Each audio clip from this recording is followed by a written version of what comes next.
Hi, everyone. Welcome back to Elevating Your Mindset with Tamika Brewington. Today, our topic is going to be transitioning from college and into the workforce.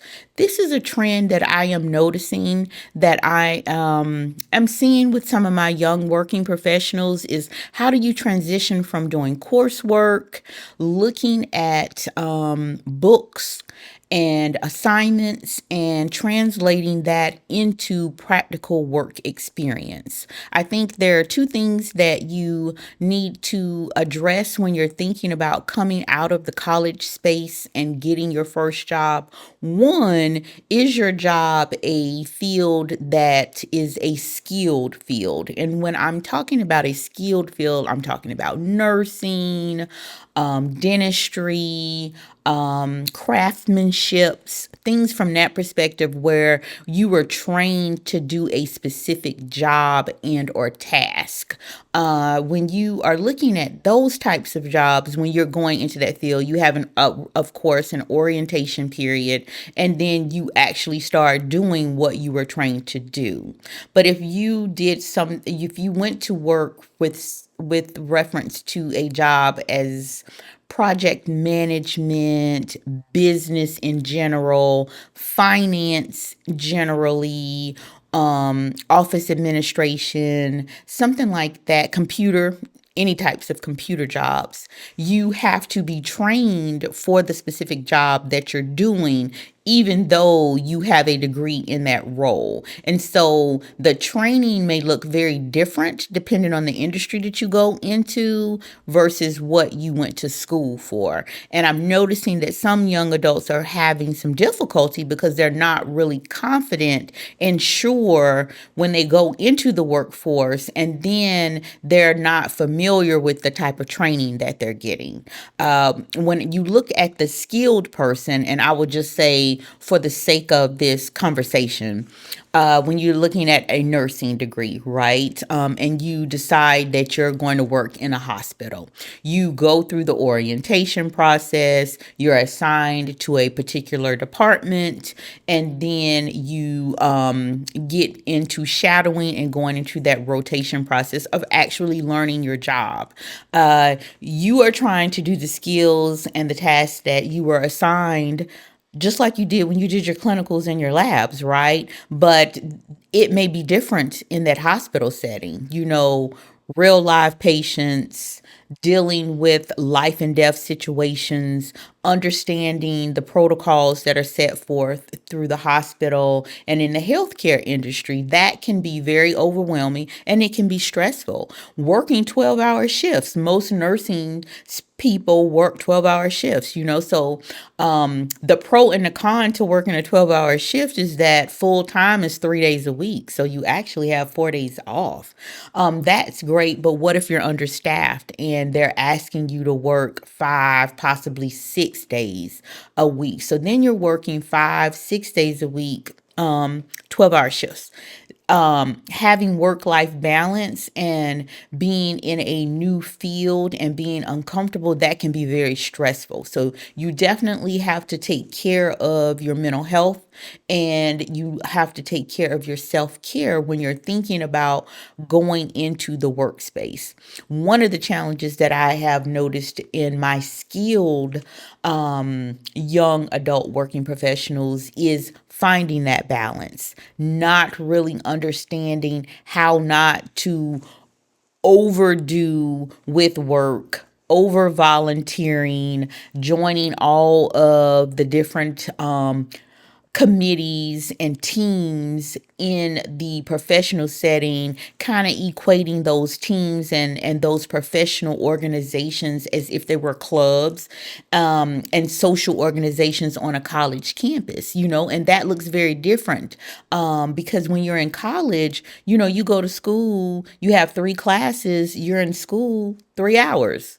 Well, if you're working a 12-hour shift and you've joined 5 committees, and so you have 5 meetings that you have to attend, and then you're on a subcommittee with those 5 meetings, that is a very daunting task. And so you never want to put yourself in a position to overcommit. When you're thinking about the more abstract roles, when you're thinking about business or you're thinking about finance, whatever that specialty realm is as a young working professional, understanding those nuances when you weren't given a concrete plan, that can be anxiety producing because it can give you imposter syndrome. And so when you think about imposter syndrome, you're thinking about not feeling as if you have what it takes to get that job done, that you're in a role that you don't necessarily deserve. That is one of the things that I have noticed in my young professionals is that they're trying to prove that they should be in this role. And no, you don't have to prove. If they hired you, they believe that you have the skill set that is necessary to do that job. And so you need to embrace it. You need to embrace the training that is being given, ask the questions that you need to ask, and do what you need to do in the role. And both of these, the skilled and the more abstract skilled, sometimes the young working professional will have difficulty because they don't necessarily like what it is that they're doing. And so you've been to school for 4 years and you've gotten into this role and now you don't like it. What do I do with that? Some of the other challenges is some young working professionals don't like the culture of the company, you know? And so if you don't like the culture of the company, how are you going to manage doing the job? Oversharing with their bosses, bringing their personal life into the workspace. Yes, your boss should be able to know what's going on with you. There should be a line of open transparency, but you have to be careful with oversharing with your boss because your boss is your boss. And so if you share something that they deem is inappropriate, it could put you in a position where you find yourself in human resources. And no one wants to be in human resources having to explain why they shared something and they thought that they were sharing it in confidence because their boss said that if you have an issue or a concern, I'm here to talk to you for that. So just being mindful of how you are operating in that space. When we're thinking about corporate culture, make sure that you're vetting the company and the organization that you're working for. A lot of my other working professionals will reach out to LinkedIn and see and ask other individuals who work or have worked for those companies and say, what was the corporate culture like? What did you like about the organization? What didn't you like about the organization? So that you can get a sense and a feel from someone who's already worked there so that you can see if it aligns with what it is that you want for yourself. If you don't want to have a work life balance and somebody tells you that there's no such thing as a 40-hour work week, then maybe that's the company for you. But if work life balance is something that you want to prioritize and then they tell you that they value work life balance and they value family and they want you to take your time off and they believe in giving you PTO, and they believe in giving you holidays and things from that perspective. If that's important to you, it's important to know that before you sign a contract so that you don't find yourself 3 months in to a job and you're saying this job is not for me. One of the other trends that I have noticed with my young working professionals is that they don't stay in jobs for the duration, quote unquote. Back in the day, people would be in a job 10, 15, 20 years. You don't hear of that nowadays. You would hear people retiring from a position 30, 40 years. You just don't hear that. You hear people having possibly a 3, 5 year plan. leveraging this position to get to another role, to climb corporate ladders. A lot of young professionals are looking at whether or not they want to be in management roles or do they just want to be independent contributors. I think that young working professionals are very aware of how they want to take control of the workspace and how they want to be seen in the workplace most times. Where I think that when I was in school, I was thinking about just getting a job and seeing how far I could go. And I think that that is a great way to tackle your career trajectory, is like really looking at what you're doing and seeing how is this job going to advance my career, how is this job going to set me up for success, and what is it going to add to my toolkit. I say that a lot is that what I say a lot is that you should always take a role that is going to enhance. You don't want to take a step back or a lateral role that will not enhance your toolkit. I had a friend one time tell me that she takes a role and she works there for 2 years because she feels like you can master something in 2 years and then you can move on to the next thing so that you can identify what it is that you truly want to do if you're not really sure or focused in on your career path. And I think that is an excellent way to look at what it is that you're trying to do when you're coming out of school. The first job that you have does not have to be the only job or the last job that you have, and being mindful of that is that, I can stay here a year or 2 years and then I can take a step back and reevaluate what is the next move for me. What would I like to do next? How would I like to enhance my skill set? And what would put me in the best position to be marketable in a hostile job market, right? Some of the other things that I've seen with my young working professionals is becoming autonomous. And when I talk about being autonomous, is taking a step back from their families and their families of origin and becoming a young adult. Oftentimes they'll talk about their parents are still seeing them as teens, trying to control their life, telling them what they need to do, telling them how they should focus in on this type of job, or they need a job that is going to make this type of money and things for that perspective. And sometimes they're telling them that they should be taking a job that makes 6 figures, but the degree that they have doesn't align with that job or a 6 figure pay. So sometimes the parents are not in sync with the trajectory that the young adult has. And so, having the young adult take a step back and assert boundaries and say, I can appreciate you wanting to support me and giving me advice, but it is time for me to make the decisions that I need. And that if I need some advice, I will ask you about that advice. There's nothing wrong with you setting that tone for you and becoming who you need to be. And the quicker you do that, the better your relationship is going to be with your parents, so that they can start to see you as the young adult that is their child, instead of you being their child and they're still trying to guide you through what you think is life. And so the other thing that I want to talk about is, what do you do if you are hired, you're a new grad, you've been there 6 months, 8 months, and then there's a layoff? Last hired, first fired.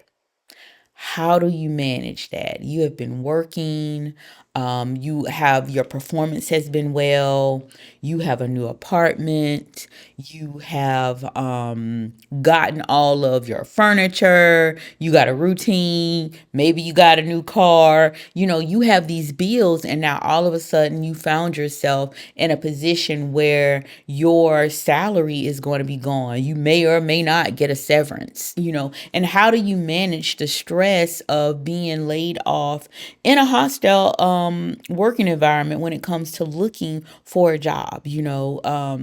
Sometimes people will shut down and they become paralyzed with the fear of losing everything and not being able to look for a job.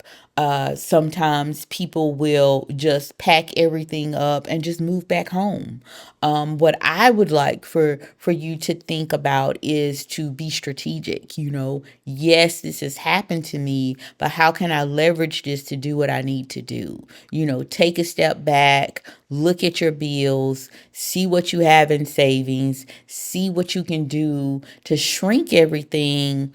Look at your timeline. How can I float myself? When is the absolute deadline where I would not no longer be able to afford the lifestyle that I have? And then you start looking for a job, and look for jobs from the perspective of what it is that I would want to do.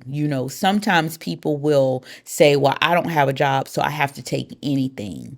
Well, if you take anything, you're going to get anything. You have to be very intentional when you're working with the universe. And so if you throw out a wide net, you're going to get a wide return. And so I like to posit that you look for what you want to do and only look for what you want to do. You attend networking events. If you have contacts, if you have friends and family that are associated with the types of things that you want to do, don't be afraid to reach out. But your first round of looking for a job is to look for a job that is going to be what you want to do so that you're not miserable and you don't feel like you're stuck. If you get into a job that one may not pay the bills, but it is a job, you're going to still be looking for a job and you're going to burn yourself out. You're going to be looking for a job and you're going to be working at a job that is not going to be satisfying and is going to burn you out. So why not look for a job that is going to meet all your needs? So then when you get there, you can take that time to reset, do what you need to do for yourself, save money again, and give yourself the space and opportunity to get back on track. That is one of the things that you have to do when you are looking for a job. It is easier said than done. I am not the person looking for the job, so I understand how the fear of losing it all can put you in a panic, and the fear of I'm applying for these jobs and nobody is calling. What am I supposed to do? You don't understand. I need to find something. Yes, I do understand that. But in the meantime, while you're looking for your ideal job, you can pick up gig work. There are plenty of things that you can do that could keep you afloat, some contract work, and things from that perspective, so that you can stay afloat while you're looking for the job that is going to put you in a position to get you back on track. That is a great opportunity if you're looking for a job to explore other avenues. Your skill set is definitely transferable. Sometimes people don't think about that. It's like, well, this is the only thing that I've ever done. I've only ever done this. Just because you've only ever done that doesn't necessarily mean that you can't do something else. You have to look at your skill set and see, how can I reimagine my skill set in a different role. I'm a clinician. Um, in theory, I talk for a living. That's one of the reasons I'm doing this podcast. But if I wasn't a clinician, what else could I do? What else could I do to help others? I am also a college professor. I teach. I input knowledge to other people. I enjoy speaking engagements. I enjoy workshops. I enjoy training people. There are a lot of things that I could do if I was not a clinician that lend to the skill set that helps me be the clinician that I am. It's a matter of taking that skill set and just looking at it and say, okay, well, this is what I was doing. What else could I do with this skill set? and just being flexible. Sometimes we have tunnel vision and think that, well, just because I did this, this is the only thing that I can do. And sometimes we have to be creative and reimagine that. The other thing I would like to say about my new young working professionals when they are coming into the working population is to be open to all the possibilities, to be flexible, and understand that when you were in college, you were in college. Now you're in the working environment, and the book is in utopia state. That's what I like to tell my students, that that is in a perfect world, and each organization that you have an experience with is going to have its share of problems, and it's going to have its share of good points. And so it is up to you to make that work experience what you need it to be. And then it's also up for to you to make the decision when it's time to move on. Do not stay in a position that does not serve you, because if you do, it will definitely impact your mental health. And so when you're looking at the cost of your mental health, it definitely can be a deterrent and it can be damaging. And we're all about going to the next level here. And so I do not want you to jeopardize your mental health when you could just move on and find another job that is suitable to your skill set. And that is all that we have for today. Stay tuned and we will see you in 2 weeks. Thanks.